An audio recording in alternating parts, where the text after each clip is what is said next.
রাষ্ট্র কাঠামো মেরামতে তারেক রহমান ঘোষিত যে ৩১ দফা রয়েছে সেই ৩১ দফার যে লিফলেট সেটি বিতরণ করছে গাজীপুর মহানগর বিএনপি। আমরা সকাল থেকে দেখছিলাম যে গাজীপুর মহানগরের যে বিএনপির অর্থাৎ টঙ্গী অঞ্চলে যারা নেতাকর্মী রয়েছে তারা এই এরশাদনগর এলাকায় তারা লিফলেট বিতরণ এবং গণসংযোগ করছেন। মূলত আজকে তারা যে বার্তাটি দিচ্ছেন সেটি হচ্ছে আগামী ফেব্রুয়ারিতে যেই নির্বাচনের যেই যে নির্বাচনের রোডম্যাপ ঘোষণা করা হয়েছে ইতিমধ্যে, সেই নির্বাচনকে কেন্দ্র করে যেন ধানের শীষের পক্ষে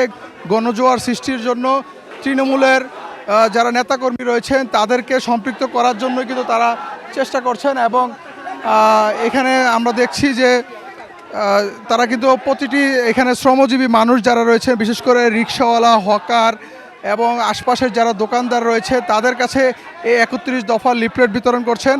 এবং পাশাপাশি জনগণকে আগামী ফেব্রুয়ারিতে যে ভোট অনুষ্ঠিত হবে সেই ভোটে ধানের শীষের পক্ষে যেন সবাই যেন রায় দেয় সেই জন্য কিন্তু তারা উৎসাহ দিচ্ছেন। এবং এখানে কিন্তু একটি বিষয় কিন্তু তারা বারবার বলছেন যে ১৭ বছর যে ভোটের অধিকার থেকে বঞ্চিত ছিল সাধারণ মানুষ, ভোট দিতে পারেনি, দিনের ভোট রাতে হয়েছে কিংবা আমিডামি ভোট হয়েছে, সেই ভোটকে প্রত্যাখ্যান করে জনগণ একটি ফ্যাসিস্ট সরকারকে হটিয়ে যে ১৭ বছর পর যে একটি নির্বাচন অনুষ্ঠিত হতে যাবে সেই নির্বাচনে যেন সকলে যেন অংশগ্রহণ করেন এবং যে ভোটের যে একটা উৎসব মুখর পরিবেশ সেটি যেন ফিরে আসে সেজন্য কিন্তু তারা এখানে কিন্তু তারা কিন্তু লিফলেট বিতরণ করছেন। এবং এই মূলত তারা যেটি বলছেন যে এই যে ৩১টি দফা রয়েছে এই ৩১ দফার মধ্যে মূলত রয়েছে আগামী দিনে কিভাবে রাষ্ট্র পরিচালনা করা হবে এবং একটি রাষ্ট্র পরিচালনা করার জন্য যেই বিষয়গুলোকে সংস্কার করা দরকার সেই সংস্কারের বিষয়টি তারা তুলে ধরছেন এবং বলছেন যে